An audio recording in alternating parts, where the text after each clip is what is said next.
حضرات، گزشتہ جمعے میں نے کچھ اشارہ کیا تھا کہ آج امام مہدی کے بارے میں جو ہمارے ہاں تصورات ہیں ان کے موضوع پر کچھ گفتگو ہوگی۔ یہ اصل میں ایک سلسلے کی کڑی ہے۔ 12 ربیع الاول کو جو تقریر میں نے کی تھی قرآن اکیڈمی میں ختم نبوت اور تکمیل رسالت کے موضوع پر، اس کے ایک ضمیمے کی حیثیت سے نزول مسیح کا مسئلہ زیر بحث آیا۔ اب ظاہر بات ہے کہ نزول مسیح سے پہلے رفع مسیح علیہ الصلاۃ والسلام کا مسئلہ ہے۔ چنانچہ میں نے پہلے تو ایک مفصل تقریر اس موضوع پر قرآن اکیڈمی ہی میں کی، اور پھر میرا ذہن چونکہ ادھر متوجہ ہوا کہ یہ اہم موضوع ہے، اس پر زیادہ وسیع حلقے میں بھی گفتگو ہونی چاہیے، تو 2 جمعوں میں بھی اس موضوع پر گفتگو ہوئی، بلکہ 3 جمعوں میں گفتگو ہو چکی ہے۔ بعض ضمنی مسائل وہ تھے اس مسئلے سے متعلق جن پر پچھلے جمعے میں گفتگو ہوئی۔ اب آج اسی ضمن میں چونکہ ایک مسئلہ جنہیں عام طور پر امام مہدی کہا جاتا ہے ان کا بھی ہے، اور اس کا تعلق اس پہلو سے بھی ہے کہ آن جہانی غلام احمد قادیانی نے جہاں مسیح موعود ہونے کا دعویٰ کیا وہاں مہدی معہود ہونے کا دعویٰ بھی کیا، اور ایک نہایت ضعیف روایت کا سہارا لے کر کہ لا مہدی الا عیسیٰ، انہوں نے اپنی ذات میں ان دونوں وعدوں کو جمع کر لیا کہ جن احادیث میں حضرت مسیح علیہ السلام کے نزول کی خبر دی گئی ہے وہ بھی مسیح عیسیٰ ابن مریم نہیں بلکہ مسیل مسیح وہ میں ہوں، اور جن احادیث میں امام مہدی کے بارے میں اخبار ہیں وہاں بھی در حقیقت جس شخصیت کے ظہور کی پیشین گوئی کی گئی ہے وہ میں ہی ہوں۔ تو ایک ہی شخصیت میں یہ دونوں پیشین گوئیاں جو ہے احادیث کی ان کو اس نے جمع کر لیا، اور یہ بات سامنے رہے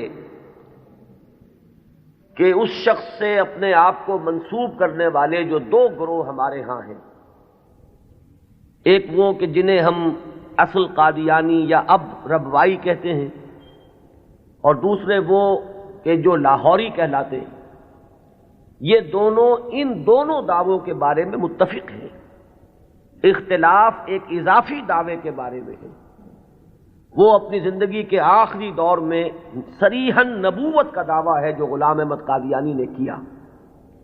اس دعوے کے بارے میں کچھ تعویلوں کے حوالے سے لاہوری جماعت منکر ہے کہ وہ دعویٰ ہوا ہی نہیں، یا یہ کہ اس کی تعویل ایسی کرتے ہیں کہ موقف ان کا یہ ہے کہ ہم غلام احمد کو نبی نہیں مانتے بلکہ ہم مسیح موعود اور مہدی معہود مانتے ہیں۔ تو جہاں تک ان دونوں دعووں کا تعلق ہے ان میں یہ دونوں جماعتیں مجتمع ہیں، ان کو ان دونوں حیثیتوں سے ماننے والے یہ ہیں، صرف جو فرق ہے ان کے مابین وہ نبوت کے دعوے کے بارے میں۔ اب اس مسئلے پر اس تمہید کے بعد جو بات میں کرنا چاہتا ہوں جو اہم ترین ہے وہ یہ ہے کہ امام مہدی کا جو تصور ہمارے ہاں ہے اس میں ذہنوں میں بڑا انتشار ہے، کنفیوژن ہے، اس لیے کہ 2 مہدی جمع ہو گئے۔ ایک تصور مہدی کا وہ ہے جو اہل تشیع کے ہاں ہے، اور ایک تصور مہدی کا وہ ہے جو اہل سنت کے ہاں ہے۔ ان دونوں میں زمین و آسمان کا فرق ہے۔ صرف ایک لفظی اشتراک نے، ایک نام کے مشترک ہونے نے ذہنوں کے اندر بہت سے مغالطوں کا جال جو ہے وہ پھیلا دیا ہے۔ اس کے لیے مجھے جو بنیادی فرق ہے اہل سنت میں اور اہل تشیع میں، اس میں سے ایک موضوع پر گفتگو کرنی ہوگی۔ اہل سنت کا جو مجمع علیہ عقیدہ ہے اسی سے ہم نے گفتگو شروع کی تھی، وہ ختم نبوت۔ نبی اکرم صلی اللہ علیہ وسلم پر ہر نوع کی نبوت ختم ہو چکی، آپ کے بعد کوئی نبی نہیں ہے، نہ کوئی ذلی ہے، نہ بروزی ہے، نہ جزوی ہے، نہ کلی ہے، نہ صاحب شریعت ہے، نہ بغیر شریعت ہے، نہ صاحب کتاب ہے، نہ بغیر کتاب۔ نبوت کی بنیاد ہے وحی نبوت پر، اور وحی نبوت کا دروازہ بند ہو چکا، یہ کھڑکی ہمیشہ ہمیش کے لیے بند ہو۔ اسی ضمن میں نبوت کا خاصہ ہم مانتے ہیں عصمت، معصوم ہونے۔ معصومیت جو ہے یہ خاصہ نبوت ہے اہل سنت کے نزدیک۔ جب نبوت ختم ہوئی تو معصومیت بھی ختم ہوئی۔ اب خطا کا امکان ہے، اجتہاد کا دروازہ ہے، کھلا ہے، کوشش کرو، محنت کرو، صحیح سے صحیح رائے تک پہنچنے کے لیے ایڑی چوٹی کا زور لگاؤ، کتاب و سنت کے جو محکمات ہیں، جو اس کی اساسات ہیں، اس سے استدلال کرتے ہوئے، استنباط کرتے ہوئے نتائج تک خود پہنچو، یہ اجتہاد ہے۔ اس اجتہاد میں جہاں ثواب کا امکان ہے، خطا کا بھی۔ ثواب یہاں سے والا ثواب نہیں، صاد والا ثواب، جس سے آپ بولتے ہیں صائب الرائے، وہ شخص کہ جس کی رائے صحیح ہوتی ہے۔ تو ثواب کا بھی امکان ہے کہ صحیح رائے تک انسان پہنچ جائے، اور خطا کا بھی احتمال ہے۔ یہ جو خطا کا احتمال ہے، اگر پوری نیک نیتی سے خطا ہوئی ہو، انسان کی اپنی نیت میں کوئی فساد نہ ہو، اس کے اپنے اندر کوئی اس کے ارادوں میں کجی نہ ہو، تو اگر خلوص اور اخلاص کے ساتھ ایک مجتہد غلطی کرتا ہے، خطا کرتا ہے، ہمارا موقف یہ ہے کہ اسے بھی اجر ملے گا، اکیرا اجر ملے گا، اس لیے کہ اجتہاد کا مادہ وہی جہد ہے۔ اس نے خلوص کے ساتھ محنت کی ہے، جد و جہد کی ہے، مطالعہ کیا ہے، غور و فکر کیا ہے، کتاب و سنت کی نصوص کو کھنگالا ہے، اس نے ایک رائے قائم کی ہے۔ اس رائے کے قائم کرنے میں اگر وہ بربنائے طبع بشری کسی خطا کا مرتکب ہو گیا ہے تو یہ اس کے دسترس سے، اس کے اختیار کے دائرے سے باہر ہے، لہذا اسے اس کی محنت کا اجر و ثواب ضرور ملے گا۔ تو مجتہد مخطی کے لیے اکیرا ثواب ہے، اور مجتہد مصیب یعنی جو ثواب تک پہنچ گیا، صحیح رائے تک پہنچ گیا، اس کے لیے دوہرا اجر۔ یہ معاملہ میں نے اس سے پہلے بھی ایک مرتبہ عرض کیا تھا کہ ہمارے ہاں اتنا قطعی ہے کہ ہمارے نزدیک حضرت ابو بکر بھی معصوم نہیں ہے، حالانکہ بالاتفاق وہ سب سے افضل ہے پوری نوع انسانی میں انبیاء کے بعد، افضل البشر بعد الانبیاء بالتحقیق، صرف اس امت میں نہیں، کل نوع انسانی میں۔ جیسے کہ محمد الرسول اللہ صلی اللہ علیہ وسلم تمام انبیاء سے، تمام رسولوں سے افضل ہیں، اسی طرح آپ کی امت کے جو صدیق اکبر ہیں وہ تمام امتوں کے صدیقین سے افضل ہیں، افضل البشر بعد الانبیاء بالتحقیق ابو بکر الصدیق رضی اللہ تعالیٰ عنہ۔ اب آپ سوچئے، ہماری یہ رائے ہے، کسی کی ہو یا نہ ہو اس سے اس وقت سروکار نہیں ہے، ہماری یہ رائے ہے، اور پھر بھی ہم کہتے ہیں کہ ابو بکر بھی خطا سے محفوظ نہیں، معمول نہیں، ان سے بھی خطا کا امکان ہے، وہ معصوم نہیں ہے۔ عصمت جو ہے وہ خاصہ نبوت ہے، وہ محمد کے ساتھ ختم ہو گئی صلی اللہ علیہ وسلم۔ ابو بکر سے خطا ہو سکتی ہے، عمر سے ہو سکتی ہے، عثمان سے ہو سکتی ہے، علی سے ہو سکتی ہے، ہر شخص سے ہو سکتی ہے۔ اگر ان چار سے ہو سکتی ہے تو بقیہ پوری نوع انسانی تا قیام قیامت جو آنے والی ہے ان میں کوئی ان سے افضل نہیں ہو سکتا، بات ختم۔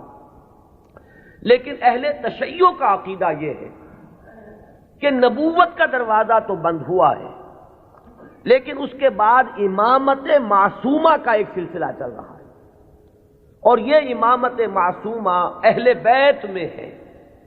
نبی اکرم صلی اللہ علیہ وسلم کی جو اولاد حضرت فاطمہ رضی اللہ تعالی عنہا سے چلی ہے، یہ اس میں امامت معصومہ کا ایک سلسلہ ہے کہ جو چل رہا ہے۔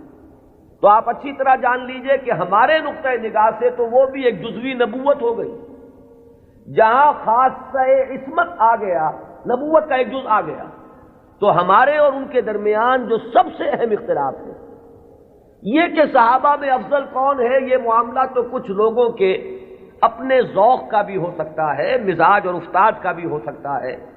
ظاہر بات ہے کہ پسند ناپسند پر تو انسان کو اختیار بھی نہیں ہو سکتا۔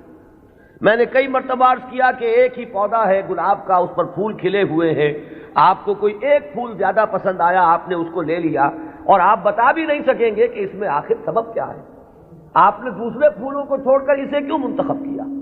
تو یہ معاملہ اتنا بنیادی نہیں ہے، اگرچہ ہمارے نزدیک صحابہ کرام میں افضلیت کا ایک پیٹرن ہے اور وہ معین ہے کہ پوری امت میں افضل ترین 4 خلفاء ہیں، اور ان میں ترتیب فضیلت جو ہے وہ ترتیب خلافت کے مطابق ہے۔ ابو بکر ہیں، عمر ہیں، عثمان ہیں، پھر علی۔ ان کے بعد وہ 6 ہیں عشرہ مبشرہ میں سے، ان کے بعد اصحاب بدر ہیں، ان کے بعد اصحاب شجرہ ہیں، ان کے بعد تمام صحابہ ہیں، اور ان کے بعد پھر اب سلسلہ جو ہے وہ چلتا جائے گا۔ آگے بات میرٹ پر ہوگی، شخصی میرٹ پر، لیکن یہاں جو ہے معاملہ شخصی میرٹ کا نہیں ہے، یہاں تو معاملہ جو ہے معین ہے کہ یہ سیڑھیاں ہیں۔ تو یہ ہے ہمارا ایک موقف، لیکن میں پھر بھی عرض کروں گا کہ اس کو میں کوئی اہم عقیدے کی بات نہیں کہتا، یہ ایک ذوق کا معاملہ بھی ہو سکتا ہے۔ یہاں تک کہ امام الہند حضرت شاہ ولی اللہ دہلوی رحمۃ اللہ علیہ نے ایک بڑی عجیب بات لکھی، وہ یہ لکھتے ہیں کہ اگر میری طبیعت کو اس کے آزاد رجحان پر چھوڑ دیا جائے تو وہ فضیلت علی کی طرف زیادہ مائل ہے۔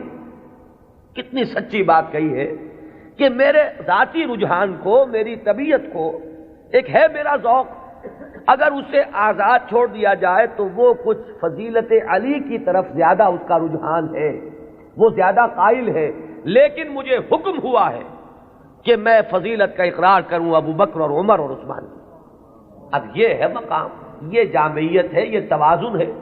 لہذا میں عرض کروں گا کہ اس مسئلے کو میں پھر بھی ثانوی کہوں گا، دوسرے درجے میں، لیکن یہ جو بنیادی بات ہے یہ بہت بڑا اختلاف ہے، اور ہمارے اعتبار سے تو در حقیقت یہ ایک جزوی نبوت ہے کہ جس کے قائل ہیں ہمارے یہ بھائی جو اپنے آپ کو اہل تشیع کہتے ہیں۔ بہرحال ان کا بھی آگے سلسلہ، یہ عام معلومات کے لیے بھی بات ہے کہ ذہنوں میں رہنی چاہیے، ہمیں اکثر و بیشتر بڑی بنیادی باتیں بھی اپنی تاریخ کی معلوم نہیں۔ ہم چونکہ سنی ہیں، سنیوں کے اختلافات تو ہم خوب جانتے ہیں، لیکن یہ کہ اہل تشیع میں اختلاف آگے کیا ہوئے ہیں اکثر و بیشتر ہمارے علم میں نہیں ہے۔ ان کا جو یہ معصوم امامت کا سلسلہ ہے، حضرت علی، حضرت حسن، حضرت حسین، حضرت حسین کے صاحبزادے حضرت علی بن حسین جنہیں امام زین العابدین کے نام سے پکارا جاتا ہے، پھر ان کے بیٹے ہیں محمد باقر، ان کے بیٹے ہیں جعفر، جن سے فقہ جعفری چل رہی ہے۔ یہ 6 امام تو ان کے ہاں متفق علیہ، ان میں تو یہ جو شاخ چلی ان میں کوئی اختلاف نہیں ہے کہ یہ سب کے نزدیک ان میں متفق علیہ ہے ان کی امامت، اور یہ سب امام معصوم شمار ہوتے ہیں۔ لیکن 7ویں امام پر آ کر ان کے ہاں ایک تقسیم ہو گئی۔ بڑے بیٹے اسماعیل تھے تو ان سے ان کے ماننے والے اسماعیلی کہلائے۔ اختلاف ہوا کہ اب امامت جو ہے حضرت جعفر صادق کی اولاد میں سے کس کی طرف منتقل ہوئی، اختلاف ہو گیا۔ بڑے بیٹے کے ماننے والے یہ کہلائے اسماعیلی، اور چھوٹے بیٹے سے جو چلا وہ پھر مسئلہ وہی چل رہا ہے۔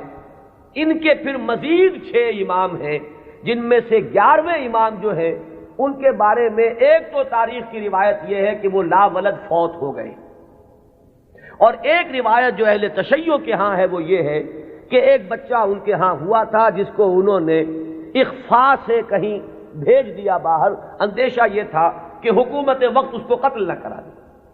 وہ ہیں ان کے تصور میں امام مہدی، وہ جن کو بچا لیا گیا تھا وہ کہیں کسی غار میں روپوش ہیں، اور وہیں ہیں، آخری زمانے کے قریب ان کا ظہور ہوگا، وہ زندہ ہیں، غار میں موجود ہیں، ان کا ظہور ہوگا، وہ امام المہدی ہیں، اور ان کے آنے کے بعد پھر یہ مسلک بھی ظاہر بات ہے کہ اسلام ان کے نزدیک تو وہی ہے جسے وہ اسلام کہہ رہے ہیں، یعنی شیعیت جسے ہم کہتے ہیں، اس مسلک کی بھی فتح ہوگی، اور یہی اسلام جو ہے پھر پوری دنیا کے اوپر چھا جائے گا۔ انہیں قائم آل محمد بھی ان کے ہاں کہا جاتا ہے۔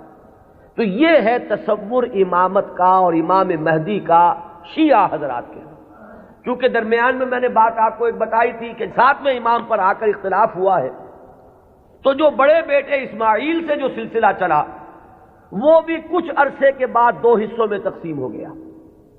ان میں سے ایک حصہ ابھی چل رہا ہے کہ وہ امامت نسلاً بعد نسل چلی آ رہی ہے، وہ تو ہمارے ہاں کے یہ اسماعیلی ہیں۔ یہ اسماعیلی اس وقت جو ان کے امام ہیں آغا خان تھے، آغا خان کے پوتے اب ان کے امام ہیں، اب کریم آغا خان، یہ ان کے نزدیک امام معصوم ہیں، ان سے کسی خطا کا امکان ہی نہیں۔ سر سلطان محمد خان جو آغا خان تھے، ان کے تو یہ الفاظ بھی منقول ہوئے ہیں کہ جب میں شراب پیتا ہوں تو شراب جب میرے ہونٹوں کو مس کرتی ہے تو پاک ہو جاتی ہے۔ یعنی یہ امام معصوم تو وہ شے ہے کہ جس سے کوئی ناپاک چیز چھوئے گی تو پاک ہو جائے گی۔ جیسے وہ تصور ہے کہ ایک چیز، ایک پتھر کوئی ایسا بھی ہے کہ جس کو وہ چھو لے وہ سونا بن جاتا ہے، تو اسی طریقے سے یہ امامت معصومہ کیا ہے اس کا آپ تصور کیجئے۔ تو جو ایگزیکٹ لائن ہے امامت کی وہ تو در حقیقت ان کے ہاں ہے کہ وہ امامت معصومہ کا تصور جو ہے بغیر کسی سلسلے کے ٹوٹے ہوئے وہ چلا آ رہا ہے ہمارے ہاں، جن کو ہم آغا خانی کہتے ہیں، اسماعیلی کہتے ہیں، ان کے ہاں۔ ان کے ہاں دوسری شاخ وہ ہی تھی کہ اس میں بھی آگے چل کر امام غائب ہو گیا، وہ دوسرا امام ہے غائب۔ تو ایک امام غائب تو وہ ہیں جنہیں امام المہدی کہا جاتا ہے، وہ ہمارے ہاں کے جو عام شیعہ حضرات ہیں جنہیں اثنا عشری شیعہ کہتے ہیں، یعنی 12 اماموں کے ماننے والے۔ ایک وہ جو شاخ اوپر والی ہے اس کو شش امامیہ کہتے ہیں، یعنی 6 اماموں تک تو متحد آئے، اس کے بعد 6 کے بعد 7ویں امام پر ایک شاخ نکل گئی، تو وہ شش امامیہ کہلاتے ہیں ان کے نزدیک، اور خود کو یہ کہتے ہیں اثنا عشری۔ لہذا کسی بھی شیعہ دوست سے اگر بات ہو، آپ شیعہ کہیں گے تو وہ کچھ برا مانے گا، چپ ہو رہے، آپ سے احتجاج نہ کرے تو بات اور ہوگی۔ لیکن یہ کہ اگر آپ ان سے مہذب انداز میں سوال کرنا چاہیں تو آپ کا سوال یہ ہونا چاہیے کہ کیا آپ اثنا عشری ہیں؟ یہ لفظ وہ ہے جو خود اپنے لیے اختیار کرتے ہیں۔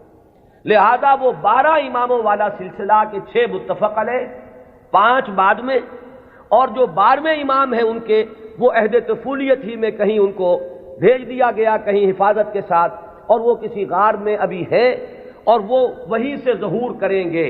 لہذا یہ جو اصل شیعیت ہے ان کا امام غائب ہے اور یہ اس کے انتظار میں ہے کہ وہ آئیں۔ ایک حالت منتظرہ جو ہے اس شیعیت پر یہ چلی آ رہی ہے۔ اس میں میں یہ بھی بتا دوں، یہ بھی دلچسپی کی بات ہے کہ حال ہی میں ایک بہت بڑا انقلابی قدم اٹھایا ہے خمینی نے یہ فلسفہ پیش کیا اور اس کو قبول حاصل ہو گیا ایران میں کہ یہ جو ہم امام منتظر کے انتظار میں رہیں گے اور کچھ نہیں کریں گے تو یہ تو بہت غلط معاملہ ہے کہ آنے والا ہی آئے گا تو کچھ ہوگا، ہم تو کچھ کر نہیں سکتے۔ اس نے تو ہمارے اوپر تعطل طاری کر دیا ہے، ہم لوگ جو ہے بالکل ظالموں کے لیے اور غلط کار لوگوں کے لیے نرم چارہ بن گئے ہیں، جیسے چاہیں وہ کریں، ہم تو ہاتھ نہیں پکڑ سکتے، اس لیے کہ ہم تو منتظر ہیں کہ کوئی آنے والا آئے گا تو صورت بدلے گی۔ تو انہوں نے فلسفہ پیش کیا کہ جب تک وہ امام غائب ظاہر نہیں ہوتے، نائب امام کی حیثیت سے کوئی شخص وہ تمام اختیارات ہاتھ میں لے سکتا ہے جو اصل میں امام کے۔ لہذا امام خمینی جو ہے اس وقت نائب امام ہے، وہ امام جو غائب ہیں ان کے نائب کی حیثیت سے وہ سارے اختیارات اور حقوق جو امام کے ہیں وہ اب امام خمینی کے پاس ہیں، اور اپنے کانسٹیٹیوشن میں انہوں نے اس کو ایک خاص اصطلاح دی ہے، یہ ہے ولایت فقیہ، کہ یہ وہ شخصیت ہے کہ جو بھی حکومت کا ڈھانچہ نیچے بنے گا، کوئی صدر منتخب ہو، کوئی وزیر اعظم منتخب ہو، پارلیمنٹ ہو، یہ سارا ڈھانچہ چلتا رہے گا، لیکن اوپر تلوار لٹکی رہے گی ولایت فقیہ کی کہ جس کو جس وقت چاہے وہ برطرف کر دے۔ یہی وجہ ہے کہ وہ ابو الحسن بنی صدر جو ہے وہ پیرس میں بیٹھے ہوئے ہیں، حالانکہ بہت بڑی اکثریت سے اس وقت ہمیں یہی بتایا گیا تھا واللہ عالم کہ بڑی عظیم اکثریت سے وہ صدر منتخب ہوئے تھے، لیکن بہرحال یہ تو نیچے کا ڈھانچہ ہے، اصل میں تو اوپر ولایت فقیہ ہے، اس کا اعتماد حاصل رہے گا تو کوئی شخص رہے گا، ورنہ نہیں۔ میں یہاں نہ کوئی تنقید کرنا چاہتا ہوں نہ کسی اختلاف کا اظہار، آپ کو بتا رہا ہوں کہ بات سمجھ میں آئے کہ امام مہدی کا اصل کانسیپٹ کیا ہے۔ یہ لفظ زیادہ جو ہے معروف جو در حقیقت اس شیعہ نظریے کے تحت ہے۔ ابھی میں آپ کو بتاؤں گا کہ ہمارے ہاں تو جو روایات کسی قدر پائے کی ہے، کوئی ان کی حیثیت ہے، وہاں مہدی کا لفظ ہے ہی نہیں، کہیں بھی نہیں۔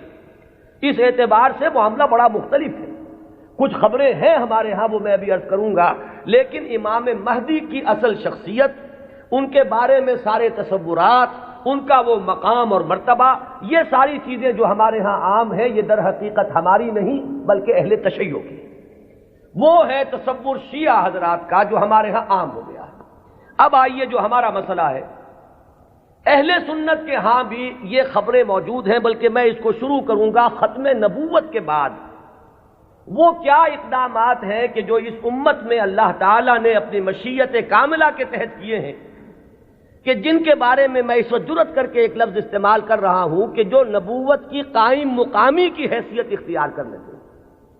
ان میں سب سے پہلا قدم تو میں تفصیل سے عرض کر چکا ہوں، قرآن کی حفاظت۔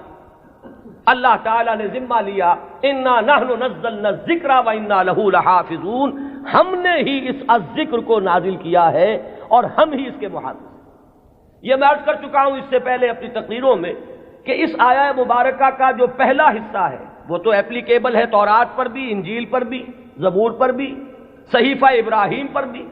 قرآن مجید میں تو گواہی ہے کہ حضرت ابراہیم کو بھی ایک کتاب ملی تھی، ان ھذا لفی الصحف الاولی صحف ابراہیم و موسیٰ۔ لیکن یہ کہ یہ پہلا حصہ تو سب پر ایپلیکیبل، ان کی عصبیت کہہ لیں، تعصب کہہ لیں، وہ پختہ ہو چکا ہے۔ لیکن یہ کہ ہر جگہ کچھ لوگ ہوتے ہیں کہ اگر انہیں متوجہ کیا جائے تو کسی حقیقت پر غور کرنے کے لیے تیار ہو جائیں۔ تو چونکہ ان کے ہاں جو بات چلی، اجرائے وحی سے بات شروع ہوئی، تو ایک بڑی عام جو سطح ہے، کامن سینس کی سطح، اس پر وہ بات ان کی بڑی وزنی تھی۔ بات یہ تھی کہ جب نبوت کی اصل ضرورت ہے انسان کی ہدایت، تو انسان ختم نہیں ہوا، نبوت کیسے ختم ہو گئی؟ آخر نبوت، میں اب ان کی طرف سے بات کر رہا ہوں، کہیں کوئی مغالطہ آپ کو نہ ہو جائے، اس لیے کہ جب تک آپ اپنے مخالف کے موقف کو صحیح طور پر نہیں سمجھیں گے تو آپ کیسے اس کے بارے میں کوئی ججمنٹ آپ نہیں دے سکتے۔ ان کی دلیل کیا ہے کہ نبوت کوئی ہابی تو نہیں تھی بعض اللہ کی، جب چاہا جاری رکھا، جب چاہا ختم کر دیا۔ یہاں ہر چیز جو ہے حکمت کے ساتھ ہے، کوئی مقصد ہے، کوئی غایت ہے۔ ربنا ما خلقت ھذا باطلا، تو نبوت کی اصل غرض و غایت نوع انسانی کی ہدایت یا اتمام حجت۔ اب وہ نوع انسانی ختم نہیں ہوئی تو نبوت کیسے ختم ہو گئی؟ وحی کا دروازہ کیسے بند ہو گیا؟ یہ دلیل تھی جو کامن سینس کے لیول پر کافی اپیلنگ ہے، بات سمجھ میں آتی ہے۔ یہاں ہمیں سمجھنا ہوگا کہ جب ہم اس کے قائل ہیں کہ نبوت، وحی نبوت کا دروازہ بند ہو گیا، تو خلق کی ہدایت کی جو ضرورت ہے اس کو اب کن ذرائع سے پورا کیا گیا؟ ان چیزوں کو اگر سمجھ لیا جائے تو وہ دلیل کٹ جائے گی۔ پہلی بات میں عرض کر چکا ہوں پوری تفصیل سے اپنی سیرت کی تقاریر میں بھی اور بعد میں بھی، کہ پہلی بات یہ کہ ہدایت خداوندی اپنے مرحلہ تکمیل کو پہنچ گئی قرآن مجید میں۔ اس حقیقت کا جتنا ادراک ہوگا اور شعور کی سطح پر جتنی ریئلائزیشن ہوگی اس کی، اتنا ہی یوں سمجھیے کہ اس فتنے کا دروازہ بند ہوتا چلا جائے گا کہ وہ ہدایت جو وحی کے ذریعے سے دینی مقصود تھی، وہ اپنے کلائمیکس کو، نقطہ عروج کو، اپنے نقطہ کمال کو پہنچ چکی قرآن مجید میں۔ اور دوسری بات یہ کہ اس ہدایت خداوندی کا وہ جو اب مخزن ہے، علامہ اقبال کے الفاظ میں نوع انسان را پیام آخرین حامل او رحمت للعالمین، اس کی حفاظت کا ذمہ اللہ نے لیا۔ اب یہ ایک بہت بڑا ہسٹوریکل فیکٹ ہے کہ اگرچہ ہم مانتے ہیں سابقہ کتابیں بھی اللہ کی نازل کردہ تھیں، لیکن ان کی حفاظت کا ذمہ نہیں لیا گیا۔ کیا وجہ؟ ترجیح بلا مرجح تو ظلم قرار پائے گی، کوئی نہ کوئی بنیاد ہے ترجیح کی، کہ اس کی حفاظت کا ذمہ لیا اور ان کی حفاظت کا ذمہ نہ لیا۔ کیوں؟ اس لیے کہ یہ ہدایت کامل اور آخری ہدایت ہے۔ اگر یہ بھی گم ہو جائے تو پھر تو یا تو اس کھڑکی کو کھولیے، وہی نبوت کا دروازہ پھر کھلنا چاہیے، ورنہ یہ ہے کہ اگر یہ محفوظ ہے تو پھر کوئی منطقی ضرورت اور عقلی ضرورت اس کھڑکی کے کھولنے کی نہیں۔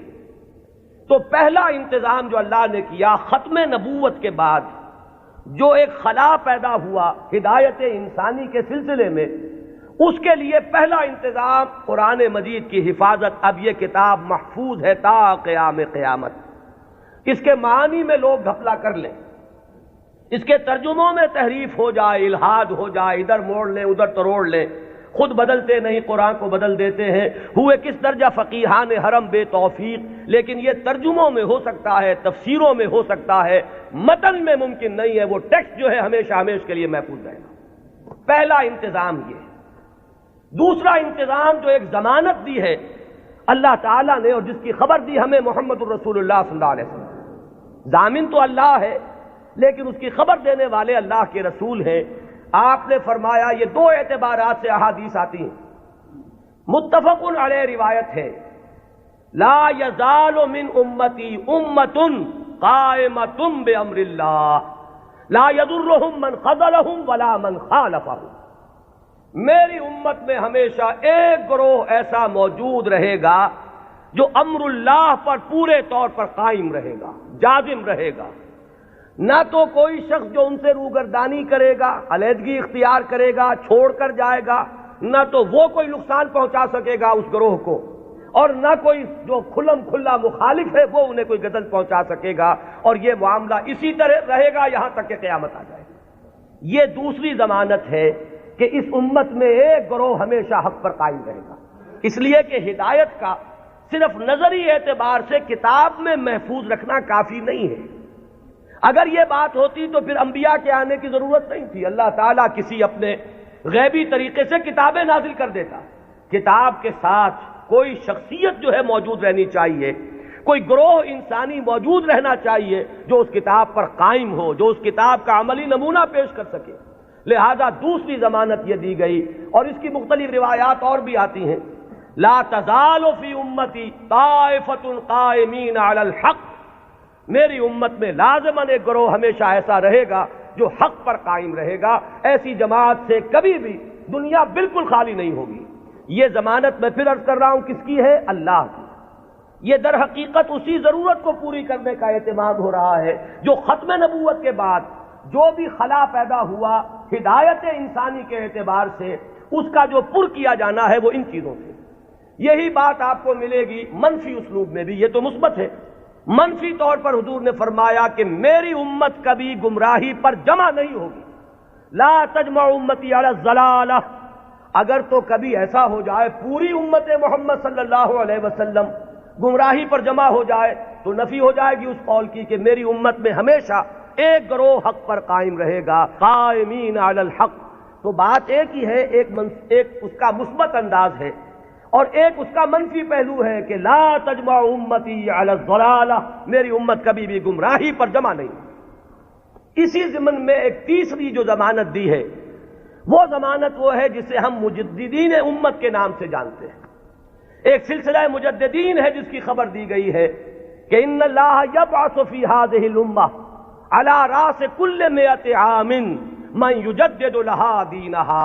اللہ تعالیٰ نے خاص اہتمام فرمایا ہے کہ اس دین پر اگر کچھ اور بیرونی اثرات آتے چلے گئے، کچھ پردے پڑتے چلے گئے، کچھ گردہ ادھر ادھر سے آ کے جمع ہو گیا، کچھ بدعات کا طومار آ گیا، کوئی غلط نظریات جو ہے انہوں نے آ کر تسلط حاصل کر لیا، تو ہر 100 سال کے بعد ہر صدی کے سرے پر اللہ تعالیٰ ایک ایسی شخصیت کو اٹھائے گا کہ جو اس پورے دین کو اثر نو بالکل خالص شکل میں پیش کر دے گا۔ سارا ادھر ادھر کا گند جو آیا تھا اس کو دھو دے گا، سارے جو اضافے ہوئے تھے اس سے اس کو پاک کر دے گا، جو بھی عجمی یا جو غیر اسلامی تصورات آئے ہوئے ہوں گے انہیں دھو دے گا، جو رسوم کے اندر اور مراسم کے اندر جتنے بھی نئی بدعات جاری کی گئی ہوں گی ان سے بھی بالکل نکھار کر جو اصل ہے چہرہ اس دین حق کا، دین محمدی علیہ صاحب الصلاۃ والسلام کا، اسے نکھار کر اصل صورت اس کی پھر واضح کر دے گا۔ یہ ہے جنہیں ہم مجددین امت کہتے ہیں۔ اور یہ جان لیجئے کہ اس کا اگرچہ جن لوگوں کو ہم نے قرار دیا ہے کہ وہ اس امت کے مجددین ہیں، ہمارے ہاں نہ مجدد معصوم ہے۔ اب اختلاف رکھیے، یہاں پر فرق ذہن میں رکھیے۔ میں نے تو آپ کو بتایا کہ مجدد کہاں ہے، حضرت ابو بکر سے بڑھ کر تو کوئی افضل نہیں، لیکن وہ بھی معصوم نہیں ہے۔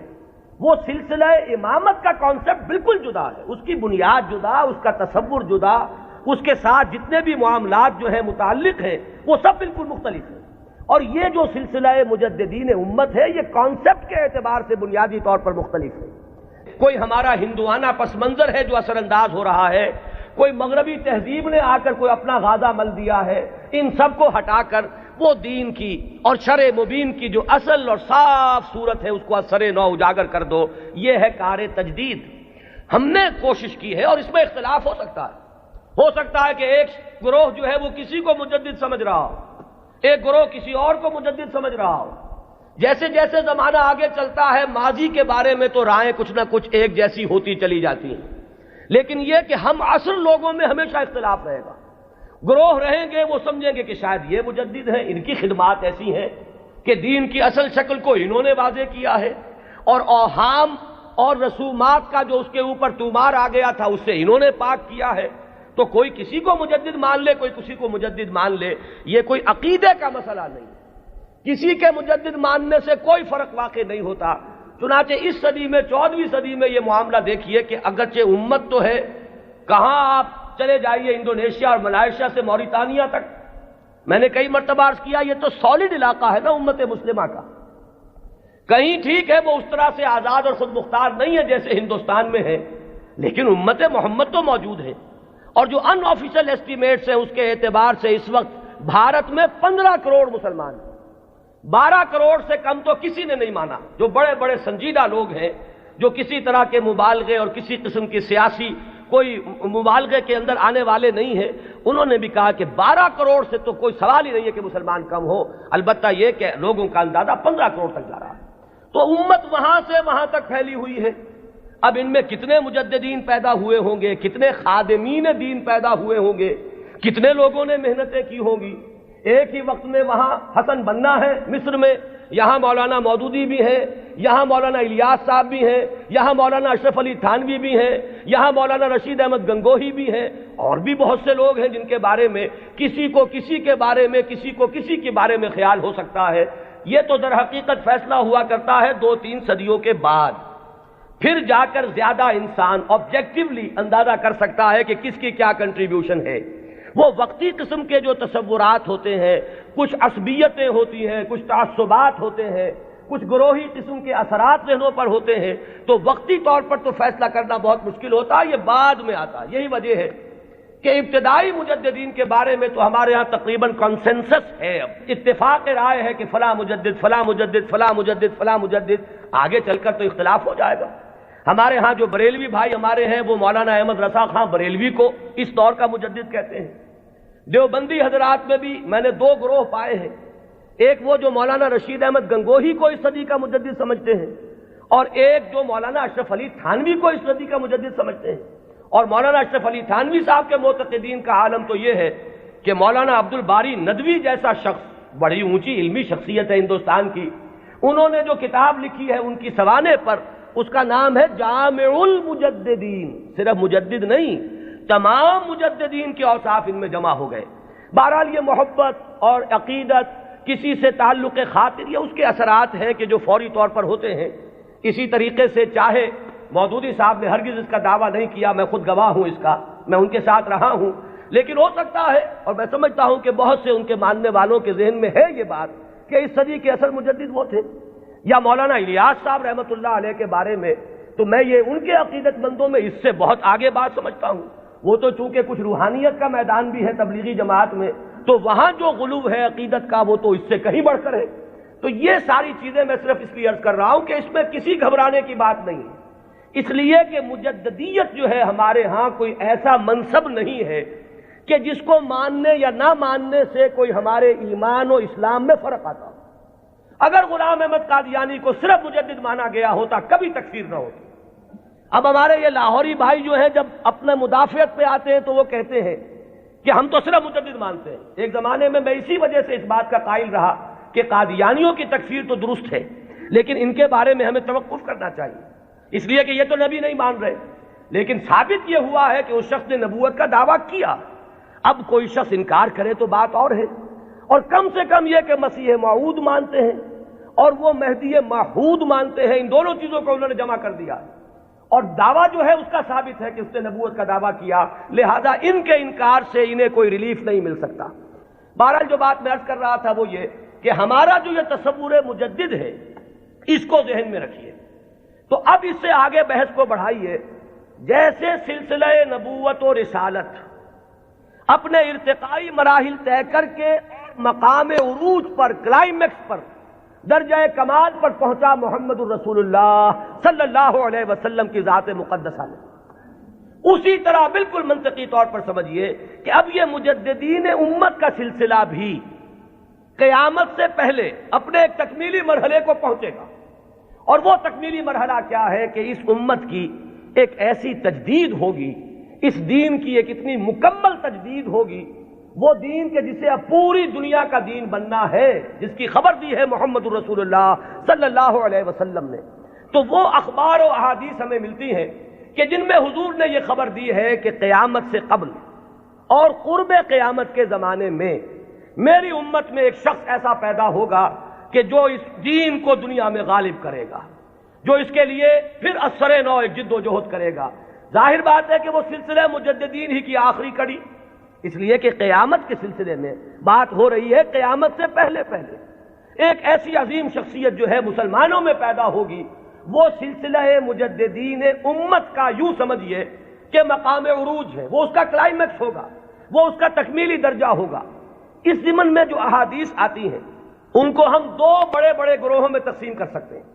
پہلی بات تو یہ جانیے کہ کوئی حدیث اس بارے میں سند کے اعتبار سے اتنی قوی نہیں ہے کہ امام بخاری رحمت اللہ علیہ نے جو اپنا معیار بنایا تھا قبول روایت کا، اس پر پوری اتر جائے۔ سب سے کڑا معیار امام بخاری کا ہے۔ یہی وجہ ہے کہ یہ کہا گیا ہے کہ اصح الکتب بعد کتاب اللہ صحیح البخاری۔ حدیثوں کی چاند پھٹک، کس روایت کو قبول کریں گے کس کو نہیں کریں گے، ہر محدث نے اپنے کچھ شرائط بنا لی، ایک پیمانہ بنا لیا۔ یوں سمجھیے جیسے یہ بجری جہاں کرشرز لگے ہوتے ہیں اور اس کے بعد وہ کرش سٹون جو ہے وہ کنویئر بیلٹ پر آتا ہے اور مختلف سائز کی چھلنیاں لگی ہوتی ہیں۔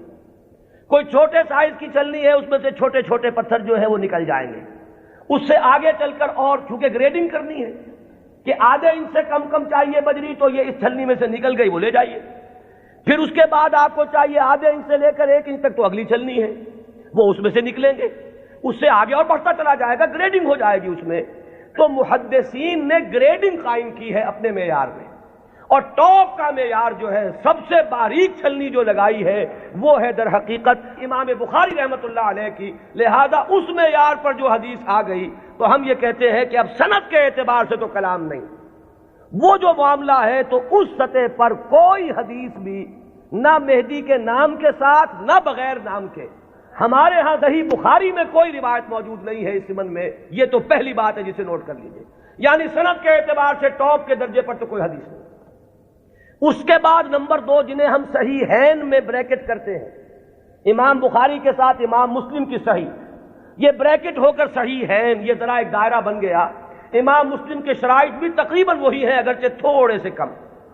اس پر ایک روایت آئی صرف، اور اس روایت میں کہیں مہدی کا نام نہیں ہے، صرف اتنی خبر ہے کہ آخری زمانے میں قیامت سے قبل اللہ تعالیٰ ایک ایسی شخصیت کو ظاہر کرے گا، اور خاص طور پر اس کا جو ذکر ہے وہ یہ ہے کہ اس وقت زمانے میں اتنی خوشحالی ہو جائے گی، مسلمانوں کے ہاں اتنی دولت جمع ہوگی کہ وہ لپیں بھر بھر کر لوگوں کو تقسیم کرے گا اور دولت ختم نہیں ہوگی۔ یہ ایک عمومی خوشحالی کا، جیسے خلافت راشدہ کے بارے میں ہم کہتے ہیں کہ لوگ اپنی زکوٰۃ اور صدقات لے کر گھومتے تھے اور کوئی لینے والا نہیں تھا، تو اسی طرح کی برکات کا کوئی ظہور ہونے والا ہے، صرف اس کی خبر دی ہے حضور نے، اور وہ ایک عظیم شخصیت کے ذریعے سے ہوگا۔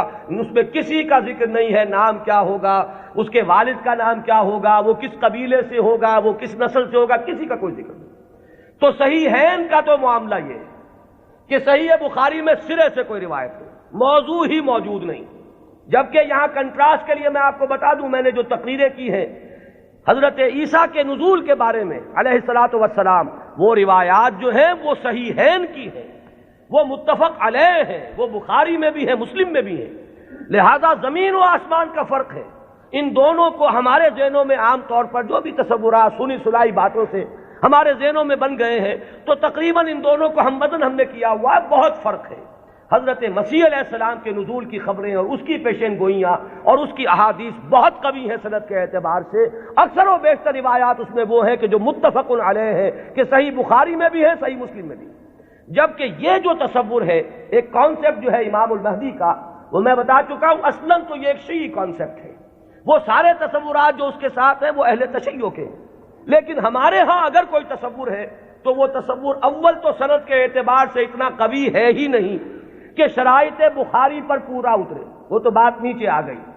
اس سے نیچے جو روایت ملی صحیحین میں صرف ایک امام مسلم لائے ہیں، اور اس میں نہ کسی نام کا ذکر ہے، نہ تفصیلات ہیں، نہ کسی نسل کا ذکر ہے، کس قبیلے سے ہوگا، بس ایک عظیم شخصیت کا ظہور ہوگا۔ تو اس کو تو یوں سمجھیے کہ وہی سلسلہ مجددیت کا یہ نقطہ عروج ہے، یہ اس کا تکمیلی مرحلہ ہے۔ البتہ جب ہم صحیحین سے نیچے اترتے ہیں تو اب بہت سی احادیث ملتی ہیں۔ ان احادیث کو بھی آپ دو خانوں میں اپنے ذہن میں رکھ لیجئے۔ ایک تو وہ احادیث ہے کہ جن میں ان کا نام مہدی مذکور ہے، اور اس سے بھی بہتر اور قوی تر احادیث وہ ہیں کہ جن میں نام نہیں ہے۔ پھر ان میں ایک اور فرق ہے، کہیں تو یہ بتایا گیا کہ وہ خاندان فاطمہ سے ہوگا رضی اللہ تعالی عنہ، میری عطرت سے، اہل بیت سے، من ولد فاطمہ کے الفاظ بھی بعض روایات میں ہیں۔ بعض روایات وہ ہیں کہ جن میں فرمایا گیا ہے کہ بنو عباس میں سے ہوگا، بعض روایات میں یہ کہ قرشی ہوگا، بعض روایات میں نام ایک اور بھی آیا حارث نام ہوگا، بعض روایات میں نام آیا ہے کہ اس کا نام میرا ہی ہوگا، محمد صلی اللہ علیہ وسلم۔ ہم یہ ان کے اعتبار سے، آنے والے کے نام کے اعتبار سے نہیں کہہ رہے، صلی اللہ علیہ وسلم ہم نے حضور کے نام کی مناسبت سے کہا۔ تو میرا نام ہوگا، اس کے والد کا نام بھی میرے ہی والد کے نام پر ہوگا، یعنی وہ بھی محمد ابن عبداللہ ہوگا۔ اور یہاں میں آپ کو ایک بات بتا دوں کہ یہ جو ابھی 2 سال قبل یا شاید اب تیسرا سال ہے، جو حادثہ ہوا تھا حرمین میں اور مسجد الحرام پر کچھ لوگوں نے قبضہ کیا تھا، مقابلہ ہوا، میں اس کی تفصیل میں نہیں جانا چاہتا کہ اس کے اسباب کیا تھے اور کیا ان لوگوں کا اصل موقف تھا اور وہ کیا کرنا چاہتے تھے، لیکن وہاں بھی ایک شخص نے اپنے مہدی ہونے کا اعلان کیا اور وہ محمد ابن عبداللہ ہی تھا۔ اس کا نام بھی محمد اور اس کے والد کا نام بھی عبداللہ، قحطانی ہے وہ، اور وہ عرب تو ہے، لیکن یہ کہ بہرحال اب جو بھی ان کے بارے میں معلوم نہیں ہے کہ آیا جو لوگ موقع پر قتل ہو گئے ہیں وہاں ان میں وہ ہے یا نہیں، پھر یہ کہ جو لوگ بعد میں پکڑ کر قتل کیے گئے ہیں سزا کے طور پر ان میں وہ ہے یا نہیں، کچھ پتہ نہیں۔ جو ان کا سب سے بڑا سرغنہ تھا اس کو تو بہرحال قتل کر دیا گیا ہے، لیکن جو اصل سرغنہ تھا وہ نہیں ہے، جس نے کہ دعویٰ کیا تھا کہ یہ مہدی ہے، جن کے بارے میں لوگوں نے کہا کہ ان سے بیعت کرو، یہ مہدی ہے۔ تو وہ بہرحال ایک صرف میں نے برسبیل تذکرہ بات کہی ہے کہ وہ جو فرمایا گیا کہ نام میرے نام پر ہوگا اور والد کا نام بھی میرے والد کے نام پر ہوگا، یہ بھی بعض روایات میں ہے، لیکن یہ تمام روایات جو ہیں جیسا کہ میں نے عرض کیا کہ ان میں سے بہت ایک تو تعارض ہے، اختلاف ہے، تفصیلات میں بہت فرق و تفاوت ہے، تو اس سے بہرحال جہاں تک حدیث کے متن پر جرح کے لیے اور غور و فکر کے جو اصول بنے ہیں، حدیث پر جو غور و فکر ہوا ہے وہ 2 اعتبارات ہیں، سند پر یا متن پر۔ سند میں تو ہم یہ دیکھیں گے کس نے کس سے سنا، کس نے کس سے سنا، اس نے کس سے سنا، اس نے کس سے سنا، یہ چین متصل ہے یا کہیں ٹوٹتی ہے، 2 کڑیاں آپس میں ملی ہوئی ہیں کہ نہیں۔ پھر ہر کڑی کے بارے میں دیکھیں گے یہ فاسق تو نہیں تھا، اس کے بارے میں کوئی جھوٹ کی گواہی تو نہیں ملی تھی کہ جھوٹ بھی بول دیتا تھا۔ تو یہ سارا معاملہ تو ہے سند کا کہ جتنے بھی راوی ہیں متصل ہو روایت کا سلسلہ نمبر 1، اور جو راوی ہیں وہ سب کے سب ثقہ ہو، قابل اعتماد ہو، نیک لوگ ہو، یہ گفتگو تو ہے سند پر۔ جو محدثین نے اکثر و بیشتر کام اسی پر کیا ہے، وہ متن پر زیادہ زور نہیں دیتے، وہ تو سند دیکھتے ہیں۔ بات آ رہی ہے کس سلسلے سے؟ ایک ہوتا ہے کسی حدیث کے مضمون پر غور کر کے اور پھر یہ دیکھا جائے کہ اس میں کیا ہے، کوئی چیز ایسی تو نہیں جو خلاف عقل ہو، کوئی چیز ایسی تو نہیں جو کتاب و سنت کی دوسری منصوص چیزوں کے خلاف ہو، بالکل واضح طور پر کوئی چیز مخالفت کر رہی ہو قرآن اور حدیث کی۔ اور اسی میں ایک اصول یہ بھی تھا کہ ہمارے ہاں جو اختلافات ہوئے ہیں بعد میں سیاسی اور اس کی وجہ سے گروہ بندیاں ہوئی ہیں، تو کچھ حدیثیں یا کچھ روایتیں جو بنائی گئی اس دور میں ان میں کچھ نام داخل کر دیے گئے۔ بنو عباس کو اپنے سپورٹرز درکار تھے، تو انہوں نے کچھ ایسی حدیثوں کے اندر کوئی اہتمام، اور یہ ضروری نہیں کہ بنو عباس نے کیا ہو، یہ آپ کو معلوم ہے کہ بادشاہ سے بڑھ کر بادشاہ کے وفادار ہر دنیا میں موجود رہے، تو ان کے حواریین نے ان کی خوشنودی حاصل کرنے کے لیے کچھ حدیثیں گھڑ دی ہوں کہ بنو عباس میں سے ہوگا ایک خلیفہ مہدی، اور اسے تو بڑا انعام پھر ملا ہوگا جس نے آ کر وہ روایت سنائی ہو۔ تو یہ ہوتے ہیں وہ محرکات جو وقتی طور پر اختلافات کی بنیاد پر جو روایتیں گھڑی گئی ہیں ان میں چھان پھٹک کرتے ہیں ان اصولوں پر۔ چنانچہ یہاں تک روایت کے الفاظ ملتے ہیں کہ وہ جو مہدی جب آئے گا تو اس کے جھنڈے کالے رنگ کے ہوں گے اور وہ خراسان سے آئے گا۔ اب ابو مسلم خراسانی آیا تھا جس نے بنو امیہ کی حکومت کا تختہ الٹا اور بنو عباس کی حکومت قائم کی۔ ظاہر بات ہے کہ یہ روایت خود بول رہی ہے کہ یہ بنو عباس کے خوشامدیوں نے بنو عباس کو خوش کرنے کے لیے یہ کوئی روایت گھڑی ہے، اور چونکہ یہ درجہ ثالث درجہ چہارم کی روایات ہیں، لہذا ہمیں ان کے متن پر گفتگو کرنے کا حق حاصل ہے۔ صحیح ہے ان کی روایات کا معاملہ مختلف ہو جائے گا، سند کے اعتبار سے اتنی پختہ روایات جو ہے تو ہمیں سوچنا پڑے گا، توقف کرنا پڑے گا کہ ہماری عقل ٹھوکر کھا سکتی ہے، آخر ہمارا بھی تو، ہماری منطق بھی تو ٹیڑھی ہو سکتی ہے، وہاں ہمیں رکنا ہوگا۔ لیکن جہاں معاملہ روایت کے اعتبار سے اتنا پختہ نہیں ہے تو ظاہر بات ہے کہ وہاں متن پر گفتگو ہوگی۔ تو اکثر و بیشتر روایات تو اسی نوعیت کی ہیں کہ کہیں، چونکہ آپ کو معلوم ہوگا یہ ہماری تاریخ کا ایک عجیب واقعہ ہے، بنو امیہ کی حکومت کا تختہ الٹا بنو عباس نے، لیکن بنو عباس نے اس کے لیے جو مسلمانوں کو اپنے گرد جمع کرنے کے لیے نعرہ بلند کیا وہ تو تھا خاندان بنی ہاشم اور بنی فاطمہ آل رسول، ان کا نعرہ لگایا، اور جب انہیں حکومت مل گئی تو سب سے بڑھ کر تشدد جنہوں نے کیا ہے آل فاطمہ پر وہ یہی بنی عباس تھے۔ سیاست کے یہ کرشمے دیکھنے میں آتے ہیں، میری گناہ گار آنکھوں نے بھی ایک کرشمہ دیکھا ہے، وہ میں آپ کو سنا دوں۔ سعودی عرب کا اختلاف جب ہوا تھا مصر سے تو اس کا نقشہ میرے نگاہوں کے سامنے سن 62 میں پہلی مرتبہ میں نے حج کیا، اور اسی سن میں یہ رابطہ عالم اسلامی کی تاسیس ہوئی۔ مولانا مودودی بھی گئے تھے اس میں شرکت کے لیے، مولانا داؤد غزنوی بھی گئے تھے، میں تو گیا تھا والدین کے ہمراہ حج کے لیے۔ وہاں مولانا داؤد غزنوی نے یہ کہا کہ تم میرے سیکریٹری بن جاؤ، کیونکہ ہر مندوب جو آیا اس کے ساتھ کوئی سیکریٹری بھی ہے، تو مجھے اور کیا چاہیے تھا، اندھا کیا چاہے دو آنکھیں، کہ میں اس پورے اجلاس کو ان کے سیکریٹری کی حیثیت سے اٹینڈ کر سکوں۔ تو میں نے وہ پورا نقشہ دیکھا ہے۔ اس وقت صورت کیا تھی، اللہ تعالیٰ مغفرت فرمائے، شاہ سعود جو بڑے بھائی تھے شاہ فیصل کے بھی اور جو شاہ خالد ہیں ان کے، شاہ سعود اس وقت یوں سمجھئے کہ جو تقریر کی ہے ناصر کے خلاف اور مصر کے خلاف، اس سے زیادہ زہر میں بجھی ہوئی تقریر کوئی نہیں ہو سکتی۔ جملے مجھے ابھی تک یاد ہے، نحن فداء الاسلام بارواحنا واجسادنا وہم اعداء اللہ واعداء الدین واعداء الرسول، ہم تو اسلام کے فدائی ہیں، اپنی ارواح سے بھی، اپنے اجساد سے بھی، ہر چیز اپنی اسلام پر فدا کرنے کو تیار، اور یہ جو ہے اللہ کے دشمن، اللہ کے رسول کے دشمن، اللہ کے دین کے دشمن۔ یہ انداز تھا۔ وہ کہیں تصویر اس زمانے میں چھپ گئی تھی، ظاہر بات ہے کہ مصر تو اس طرح کا آزاد ملک ہے جیسے ہمارا معاشرہ بھی ہے، یہاں سوشلسٹ بھی ہیں، ملحد بھی ہیں، وہاں بھی ہے۔ تو کسی ملحد رسالے میں یہ پولیگیمی پر ایک کارٹون چھپ گیا تھا، ایک مرغہ درمیان میں ہے اور چاروں طرف 9 مرغیاں، اور یہ کارٹون جو ہے وہ منسوب کیا تھا، یہ ہے یعنی اشارہ کیا جا رہا تھا توہین آمیز انداز میں نبی اکرم صلی اللہ علیہ وسلم۔ اس کارٹون کا ذکر انہوں نے کیا، یہ کر رہے ہیں وہ مصر میں، اور ظاہر بات ہے یہ ایسی چیز ہے کہ ہر مسلمان کا خون جو ہے کھول اٹھے گا اس کے تصور سے۔ لیکن یہ کہ پھر آپ سوچئے ہوا کیا، یہ جو اختلاف تھا مصر کا اور سعودی عرب کا، اب اختلاف ہوا 2 بھائیوں کا۔ شاہ فیصل نے جو اس وقت ولی عہد تھے تختہ الٹا، حکومت پر قبضہ کیا، وہی شاہ سعود اب جا کر بیٹھے ناصر کی گود میں، جن کی وہ تقریر تھی، انہیں پناہ ملی ہے تو ناصر کے ہاں ملی ہے۔ کشمکش تو سعودی عرب کی اور مصر کی تھی، شخصیات در حقیقت اس میں آ جایا کرتی ہیں وقتی طور پر۔ تو یہ تماشا میری گناہ گار آنکھوں نے بھی دیکھا، اور یہی تماشا تاریخ میں ہوا تھا کہ بنو عباس نے بنو امیہ کی حکومت کا تختہ الٹا اہل بیت رسول کے نام پر، اور پھر اہل بیت رسول پر جتنا ستم کیا ہے بنو عباس نے، اس کا اس نے اشیر بھی نہیں ہے کہ جو بنو امیہ نے کیا۔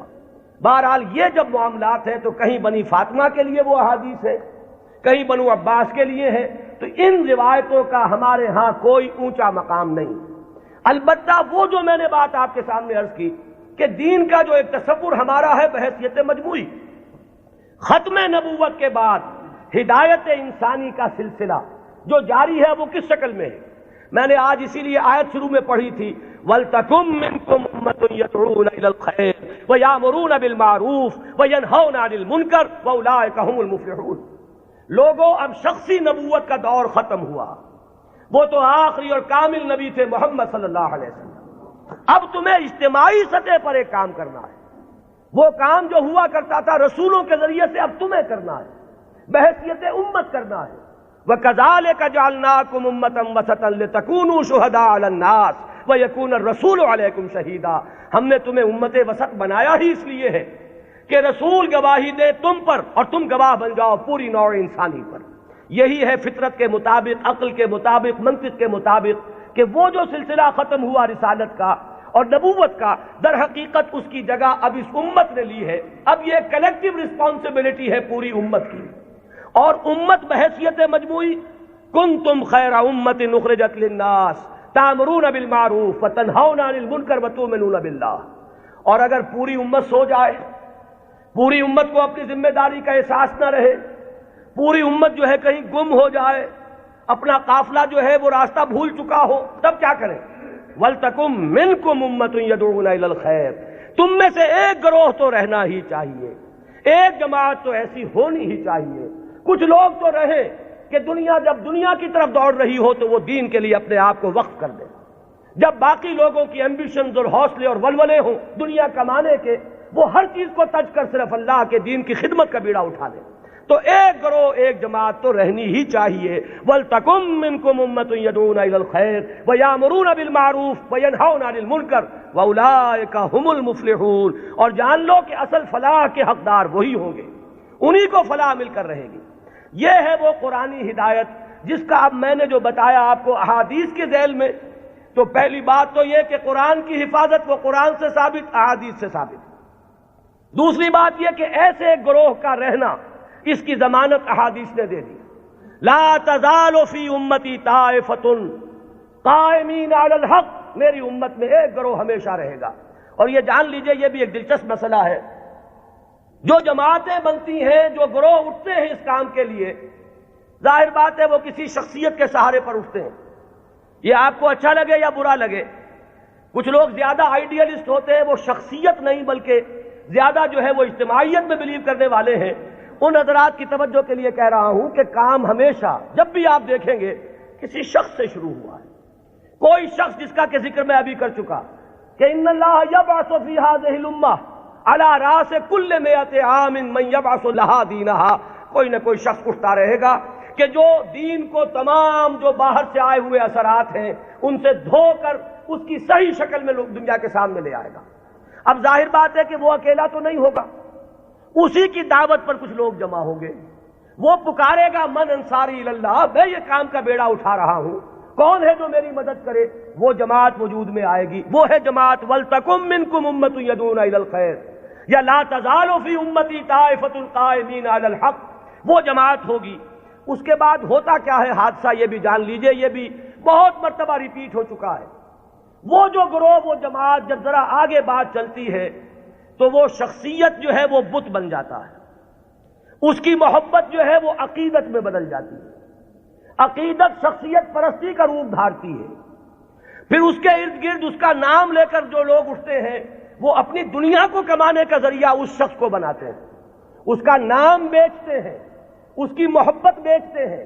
وہ جو اقبال نے کہا یہی شیخ حرم ہے جو چرا کر بیچ کھاتا ہے، یہی ہے گلی میں بوزرو دلقے اویسو چادر زہرا. یہ جو لوگ بیچتے ہیں تو اپنے مصلحت کے لیے بیچتے ہیں، اس شخصیت کے لیے نہیں. اس نے ایک کام کیا، مسلمانوں کے دلوں کا وہ تارا بن گئی، آنکھوں کا تارا بن گئی وہ شخصیت. ظاہر بات ہے محبت پیدا ہوتی ہے. یہ بھی احادیث ملتی ہے کہ اللہ تعالیٰ جب کسی انسان سے، بندے سے محبت کرتا ہے تو وہ فرشتوں سے کہتا ہے میں فلاں بندے سے محبت کرتا ہوں، تم بھی محبت کرو. اس کے بعد اس کی محبت جو ہے خلق خدا کے دل میں ڈال دی جاتی ہے. بہت سے لوگ جانتے بھی نہیں کہ ہم اس سے کیوں محبت کرتے ہیں. محبت کرتے ہیں اس لیے کہ یہ خدائی تدابیر میں سے ہے. اب اس محبت کو کچھ لوگ ایکسپلائٹ کرنے والے آتے ہیں جو اپنی دنیا بناتے ہیں اس محبت کو بیچ کر. اس کے حوالے سے، اس کے ذریعے سے معلوم ہوا کہ اب وہ جماعت جو ایک دور میں کھڑی ہوئی تھی دین کی تجدید کے لیے، وہ خود ایک فرقہ بن کر اور ایک فتنہ بن کر ایک گمراہی کا ذریعہ بن جاتا. پھر اٹھاتا ہے اللہ کسی اور کو، اس لیے کہ سلسلہ تو چلنا ہے. نبوت ختم ہو چکی ہے، دین کی ہدایت کے اس پورے سلسلے کو تو برقرار رکھنا ہے تا قیام قیامت. پھر اللہ کا کوئی بندہ اٹھتا ہے، پھر وہ نعرہ لگاتا ہے، پھر کچھ لوگ جمع ہوتے ہیں، کچھ عرصے تک وہ جماعت رہتے ہیں، پھر وہ جماعت بھی پھر وہ گلتی ہے اور سڑتی ہے، اور اس کے اندر پھر وہی فرقے بندی پیدا ہوتی ہے. وہ ایک فرقے کا روپ دھار لیتی ہے اور اس میں پھر شخصیتیں جو ہے بت بن کر پجنے لگتی ہیں. پھر اللہ کسی کو اٹھاتا ہے. یہی پروسیس ہے جو عقلاً ممکن ہے، یہی پروسیس ہے جو منطقی طور پر ممکن ہے، اور یہی ہم تاریخ میں دیکھ رہے ہیں کہ ہر گروہ جو ہے وہ اٹھا ہے اور وہ تجدید دین اور خدمت دین کے داعیے سے اٹھا اور انہوں نے کام کیا، اس میں کوئی شک نہیں. ایک وقت میں دین کی صحیح تصویر لوگوں کے سامنے رکھی، وہ خدمتیں کر کے چلے گئے، بعد میں ان کے نام پجنے لگے اور وہ پھر عقیدے بن گئے۔ آج ہمارے ہاں جو مزاروں کی پرستش ہو رہی ہے تو یہی تو ہے، جنہوں نے فاقوں پر فاقے کاٹے تھے، جن کے فاقے ضرب المثل ہیں، آج ان کی قبروں کے طفیل جو ہیں عیاشیاں ہو رہی ہیں۔ آج لوگ جو ہیں انہوں نے اپنی دنیا کمانے کا ذریعہ اس کو بنایا ہوا ہے۔ تو یہ وہی پروسیس ہے جو بہت زیادہ میگنیفائڈ فارم میں اور بڑی گھناؤنی صورت میں ہمارے سامنے موجود ہے۔ ہوتا یہی ہے، تو فرمایا کہ ایسا ہوتا رہے گا، قافلہ چلتا رہے گا۔ قرآن ہے، یہ قلعہ تو گڑا ہوا ہے، اس میں تو کہیں ادھر سے ادھر ہونے کا سوال ہی نہیں، یہ تو قائم و دائم ہے، اس کی حفاظت کا ذمہ لیا ہے۔ اس کے بعد ایک امت ایک گروہ بھی موجود رہے گی، اس کی بھی ضمانت ہے۔ اور ظاہر بات ہے کہ امت یا گروہ، اما یا امو کہتے کسے ہیں؟ ایک امام ہوتا ہے جس کے پیچھے نماز ادا کرتے ہیں باجماعت، وہ امام ہے، اور امت کا لفظ بنا امام سے ہے، اما یا امو سے لفظ امت بنا۔ یہ جو شخص اٹھے گا، اس کے جو ساتھی ہوں گے، آوان و انصار ہوں گے، جو مددگار ہوں گے، یہ جماعت بنیں گے۔ اور اس کے بعد جب یہ جماعت جو ہے، جب یہ زوال سے دو چار ہوگی، جب اس کے اندر فساد رونما ہو جائے گا، پھر وہ پروسیس اثر نو ہوگا۔ یہ چلتا رہے گا تا کہ قرب قیامت میں ایک عظیم شخصیت کا ظہور ہوگا، وہ اسی سلسلہ مجددین کی آخری کڑی ہوگا، وہ دین کی تجدید کرے گا، اس کے ساتھ مسلمان جمع ہو جائیں گے، متقین ہوں گے، صالحین ہوں گے، مخلصین ہوں گے، جہاد ہوگا، اعداء اللہ اعداء الدین کے ساتھ مقابلے ہوں گے، اور ان میں سر فہرست ہے یہود، اور یہود ہی کے ساتھ جب آخری مارکا ہو رہا ہوگا اور وہاں مسلمانوں کے قدم جو ہے وہ کمزور پڑ رہے ہوں گے، اس وقت وہ حضرت مسیح کا نزول ہوگا، اور وہ دجال اکبر جو یہود کا اس وقت سب سے بڑا لیڈر ہوگا، اسے بھی قتل کریں گے اور یہودیوں کا قلع کما کریں گے۔ یہ دونوں جو واقعات ہیں جمع ہو جاتے ہیں، نزول عیسیٰ علیہ السلام کا معاملہ بھی اور اس عظیم شخصیت کا معاملہ بھی۔ ہم یقین سے نہیں کہہ سکتے ان کا نام کیا ہوگا، یہ ساری خبریں فلاں قبیلے سے، فلاں خاندان سے، یہ اس سند کو نہیں پہنچی ہوئی ہیں کہ میں یا آپ کوئی رائے اس کی بنا پر حتمی طور پر قائم کر لیں۔ حتمی بات ایک ہی ہے کہ آخری زمانے میں اس امت میں ایک مجدد پیدا ہوگا، عظیم مجدد، اور وہ اس دین کی تجدید اس سطح پر کرے گا کہ جس کے بعد اس دین کا غلبہ پوری دنیا میں ممکن ہو جائے گا۔ یہ ہے اصل میں ہمارا تصور اہل سنت کا۔ آپ انہیں امام مہدی کہیں یا نہ کہیں، نام اختیار کریں یا نہ کریں، بہرحال یہ تصور ہمارے ہاں موجود ہے۔ البتہ اس کو بنیادی طور پر ڈیفرینشیٹ کیجئے اپنے ذہن میں، جو شیعہ حضرات کا تصور امام مہدی ہے، اس میں اور اس میں کوئی چیز مشترک نہیں، زمین و آسمان کا فرق ہے۔ اقول قولی ھذا واستغفر اللہ لی ولکم ولسائر المسلمین والمسلمات۔